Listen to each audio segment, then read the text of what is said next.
What's up sa inyo mga kabayan? Magandang araw sa inyo. Nandito tayo para pag-usapan mga kabayan aring mga nasabi ni Ombudsman Martires. Abay, bad trip mga kabayan. Bad trip sa mga congressman na sobrang gagaling. Napakarami pa naman mga kabayan ng komentaryo no diyan sa mga naging issue na yan no sa mabilisang pag-aksyon ng ating magaling na ombudsman mga kabayan na si Ombudsman Martires. At ito pa, di ba dati mga kabayan, nasabi ko sa inyo na itong si Boying si Boying talaga nagpaplano na maging kapalit ni Ombudsman Martires. At ito na nga mga kabayan, hindi tayo nagkamali. Natotoo yung ating hinala na si Boying ang gusto na maging ombudsman mga kabayan. So yung papalit kay Ombudsman Martires. At ito pa, no, yung kay Leila de Lima mga kabayan na kaso, no, di ba't na-remand mga kabayan ng Supreme Court, yung kaso na yan ni Leila de Lima sa Muntinlupa, dyan sa RTC mga kabayan. Abay, bakit ngayon mga kabayan, ang balita no ay pinagtitibay ng Muntinlupa RTC na yung pagka-absuelto ni Leila de Lima mga kabayan ay tama? Aba, ay ano kaya nangyari diya? Hindi naman siguro mga kabayan iririman dyan kung yan hindi questionable or walang problema mga kabayan sa pagka-absuelto niya. At pangalawa, napakabilis nilang gumawa ng aksyon mga kabayan, especially yung kay Rene. Bakit niyo sa Lunes mga kabayan o bukas magkakaroon sila ng hearing dyan sa Senate gawa ng pagkabaligtad no ni Rene sa kanya mga sinabi, di ba't naging viral mga kabayan niya kay Rene yan, kay Rene na yan pero bakit yun inakasuhan agad ng mga kabayan ng perjury? At bakit itong si Kerwin Espinosa mga kabayan na nakulong din at tumistigo din mga kabayan laban kay Leila de Lima, bakit hindi nakasuhan?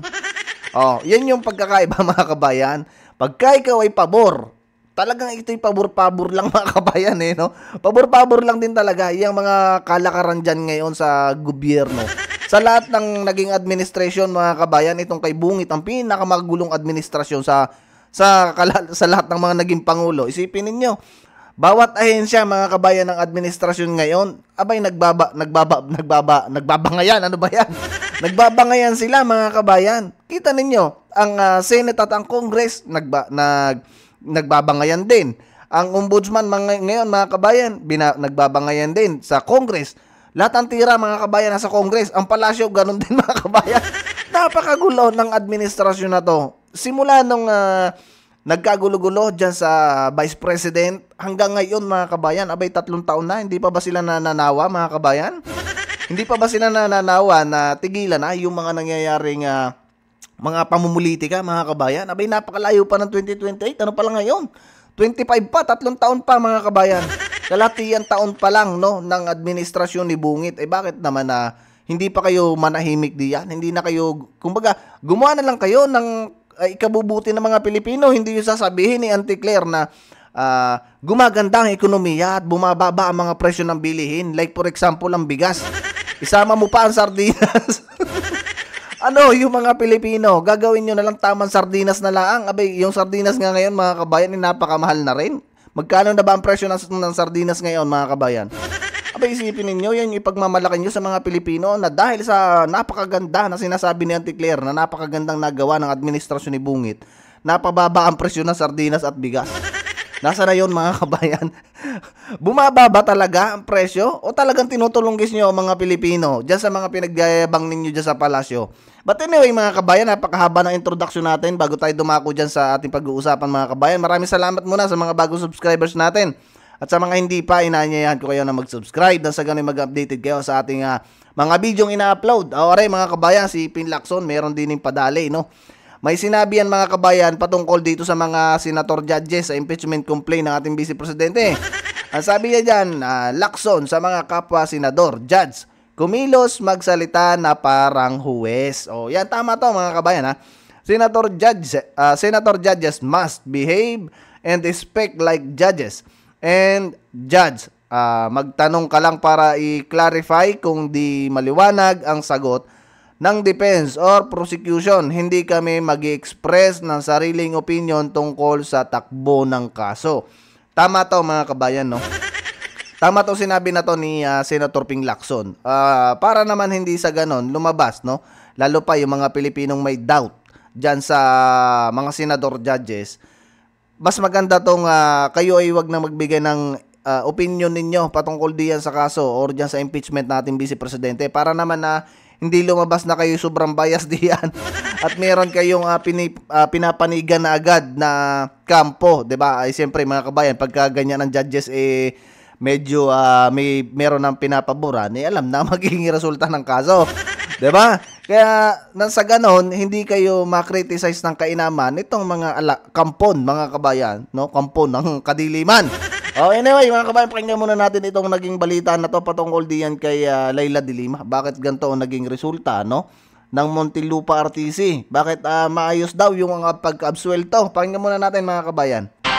Pinagtibay ng Muntinlupa City Regional Trial Court ang desisyong nagpapawalang sala kay dating Senator at kay Party List Representative Leila de Lima sa kasong may kinalaman sa droga.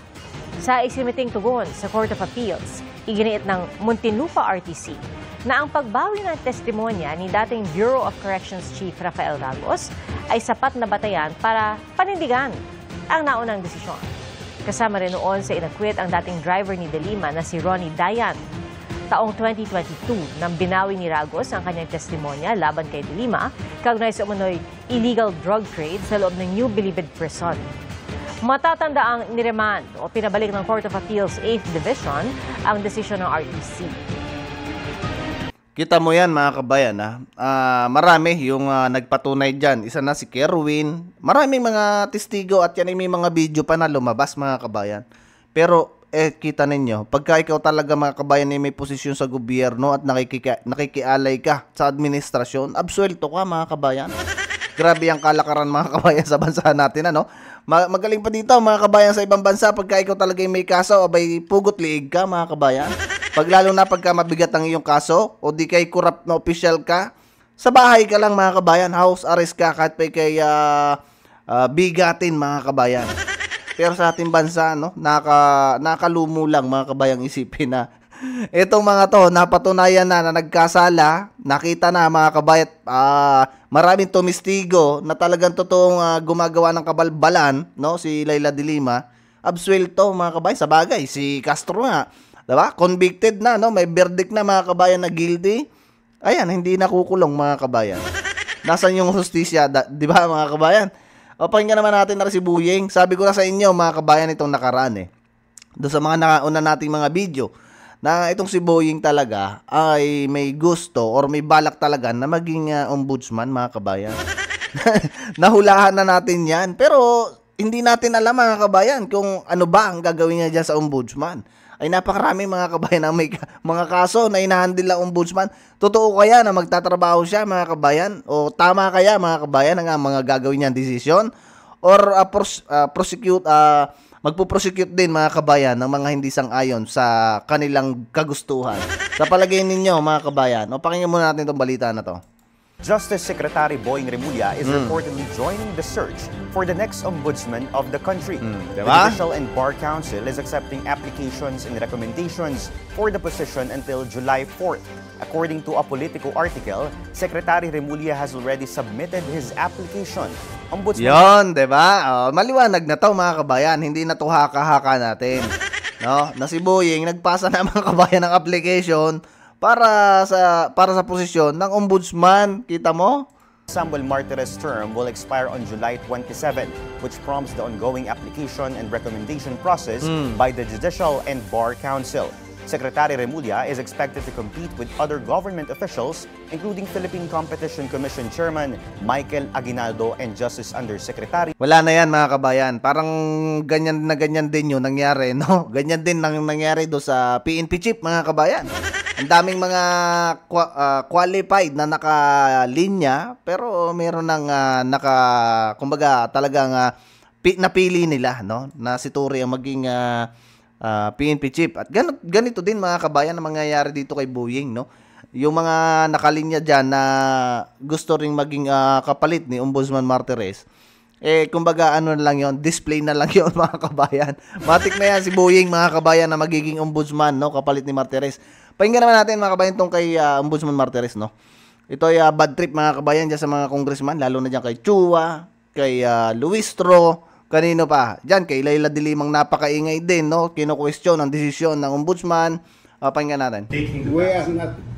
We are not grabbing the powers of Congress Oh. to impeach an impeachable officer. No. Hindi naman talaga mga kabayan kasi ang nangyari kasi diyan mga kabayan, tayo na may paulit-ulit na rin, marami na rin na nagtalakay nito, hindi nila kinuha mga kabayan yung report na yon. Mismong komite ni Joel Chua, mismo si Joel Chua mga kabayan, ang nagsubmit sa ombudsman. Natural lang, no? Natural lang talaga sa dito kay Ombudsman Martires na gumawa ng aksyon. Tapos nung gumawa ng aksyon, yan yung palalabasin nila. Itatanggi pa nila na yun ay hindi complain. Eh, ano nga naman yun mga kabayan? 'Di ba? Ginagawa nilang bobo, no? Yung mga kaharap nila mga kabayan, yung mga praise bungit administrasyon na lang ang naniniwala, no? Na tama ang ginawa nitong mga prosecutor na to, 'di ba? Tayo kasi palibasa tayo ay kumbaga counter, no? Kumbaga tayo ay against, no? Or hindi tayo naniniwala o lagi tayong kumbaga tayo mga kabayan lumalabas na kontrabida dito ngayon. Tayo lumalabas na kontrabida dito sa administrasyon ni Bungit. Kasi kung talaga mga kabayan na yun ay hindi kumbaga wala silang motives, no? Bakit nila ipapasa yung result na yun or yung kanilang mga investigasyon na yun o report diyan sa ombudsman? Ano nga naman mga kabayan yung kanilang prospect doon? Ano yung dahilan nila? Bakit nila ipapasa doon? Kung yun ay hindi gagawin ng aksyon ng ombudsman. Tapos itong mga to, sasabihin ng ombudsman, kumbaga, palibas at pa-retire na at appointee ni PRRD, kesyo baka daw gagawan ng dismiss o para magamit ng ating vice presidente na bakit yung sa ombudsman dismiss, ibig sabihin walang merits yung mga pinagsasabi or kaso ng impeachment, diba? Yan yung mahirap mga kabayan, sobrang advanced din kasi mag-isip nitong mga nandiyan sa Congress pati na yung mga tagapagsalita ng mga nandiyan sa Congress at yung mga luminaries, ay kita nyo naman, diba? Pagka nagsasalita, akala mo talaga mga kabayan, mapapasakay kayo sa dahon ng kawayan. Tuloy natin. Neither are we trying to supplant the findings of the House of Representatives with respect to the impeachment complaint of the Vice President. No, we're not doing to do that. We're only doing our powers pursuant to the Constitution to investigate. Period. So, sir, gumalit bago kayo kumilos. Yun yung kanilang ginagawa ngayon mga kabayan, no, ng ombudsman. Hindi yung sasabihin ninyo kung yan mga kabayan ay matibay, bakit kayo matatakot, no? Bakit kayo matatakot diyan sa gagawing investigasyon ng Ombudsman Martires, 'di ba? Kung matibay at talagang kayo ay may mga ebidensya base doon sa inyong nakalap na impormasyon, base doon sa inyong mga ginathered na evidence at pag-iimbestiga sa paggamit ng confidential funds ng ating Vice President, huwag kayong matakot at huwag kayong puro comment diyan na sasabihin ninyo na ang kumbaga itong si Ombudsman Martires baka gumawa ng kakaibang hakbang at i-dismiss yung about na yan sa impeachment, yung pinasa ninyo na report sa kanila, 'di ba? Yan yung kinatatakutan ni Leila de Lima, mga kabayan. Alam niyo, pinangungunahan kami. Yan. Do I look stupid to you? Did I in the past do something that is against the law? O, kita ninyo mga kabayan. Do I look stupid to you, mga congressman? Mag-aral muna kayo. Napakatanda na nito ni Ombudsman Martires. Alam nito mga kabayan ang pasikot-sikot sa batas. At alam ninyo kung paano to mag-judge. No? Kita ninyo mga kabayan, ilan na ba yung mga nakasuhan ng ombudsman sa pamumuno ni Ombudsman Martires? Walang mga kalyado-kalyado mga kabayan. Pagkasablay ka at ikay mayroong kumbaga ginagawang kabulastugan sa gobyerno, ay kakasuhan ka ni Ombudsman Martires. Katulad na lang nung pasaring yan mga kabayan dyan sa ano ba yun? Nakalimutan ko na mga kabayan, but anyway, tuloy natin muna. Tell me. Justice, what does that... Ba't kami pinangungunahan? Ba't hindi muna sila mag-aral? Ano bang nakasaad sa konstitusyon? Yan kasi mga kabayan, no? Mag-aral muna kayo mga congressman diyan. Para hindi nang ganitong lumalabas kayong kahiya-hiya mga kabayan. Tama lang yan. Pagsabihan mo yan na Ombudsman Martires. Kasi feeling kasi nitong mga to, nakapag-English lang ng napakatuwid, alam na nila mga kabayan lahat. Imposible mga kabayan na sasabihin ni Ombudsman Martires na mag-aral muna kayo ng batas. Nang sa ganun alam ninyo yung inyong mga pinagsasabi. At hindi yung magpaparatang kayo na baka maging desisyon ni Ombudsman Martires dismiss at magamit ng ating Vice Presidente, paparinggan nyo pa na dahil yan ay appointee ni PRRD, mga kabayan.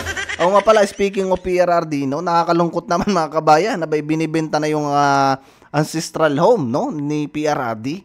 Siguro mga kabayan, kailangan na ng pondo, no? Tapos sasabihin itong mga to na napakarami ng pera mga kabayan ni PRRD na nakulimbat dahil daw sa mga droga-droga. Kita mo mga kabayan?